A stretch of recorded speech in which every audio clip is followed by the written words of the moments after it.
നമസ്കാരം. കണ്ണൂർ ലോക്സഭാ മണ്ഡലത്തിൽ ഇത്തവണ ബിജെപി CK പത്മനാഭനെ ഇറക്കുമ്പോൾ ശക്തമായ ഒരു മത്സരത്തിന് തന്നെയാണ് കളം ഒരുക്കിയിരിക്കുന്നത്.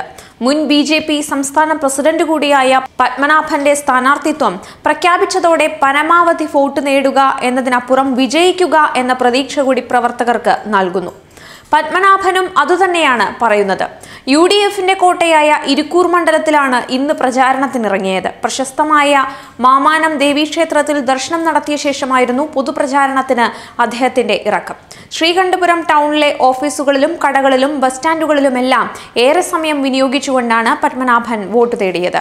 സുസ്മേരവദനായി വോട്ടർമാരെ സമീപിച്ച് വോട്ട് അഭ്യർത്ഥിക്കുകയാണ് പത്മനാഭൻ.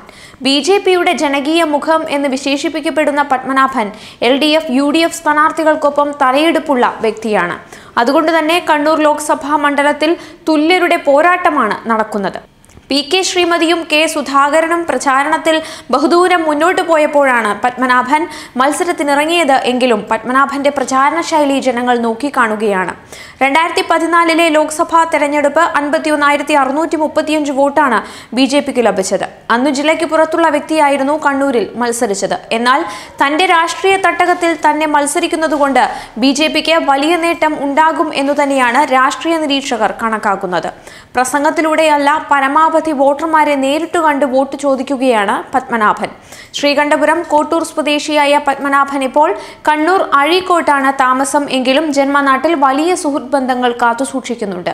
കണ്ണൂർ മണ്ഡലത്തിൽ ജയിക്കുകയാണ് ലക്ഷ്യമെന്നും ഇടതു വലതു മുന്നണിയുടെ കാപഠ്യം ജനങ്ങൾ തിരിച്ചറിഞ്ഞു കഴിഞ്ഞിരിക്കുകയാണെന്നും അദ്ദേഹം മറുനാടനോട് പ്രതികരിച്ചു. CPMന്റെ ആദ്യകാല യുവജന സംഘടനയായ KSYF-ലൂടെയായിരുന്നു പത്മനാഭന്റെ രാഷ്ട്രീയ പ്രവേശം. കാവുമ്പായി കർഷക സമരത്തിൽ പങ്കെടുത്ത അനന്തൻ നമ്പ്യാരുടെ മകനാണ് CKP.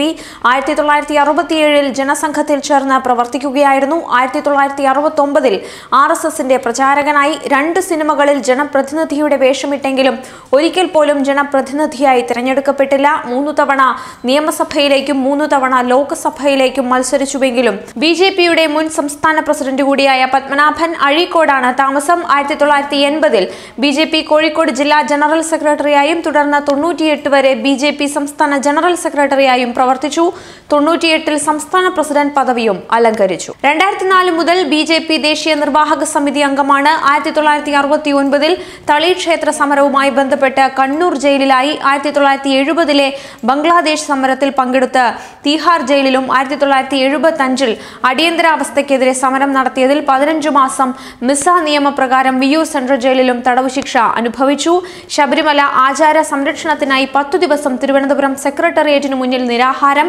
കൂത്തുപറമ്പ്, മഞ്ചേശ്വരം, കുന്നമംഗലം നിയമസഭാ മണ്ഡലങ്ങളിലും കോഴിക്കോട്, കാസർഗോഡ്, പാലക്കാട്, തിരുവനന്തപുരം എന്നീ ലോക്സഭാ മണ്ഡലങ്ങളിലും നേരത്തെ മത്സരിച്ചിരുന്നു.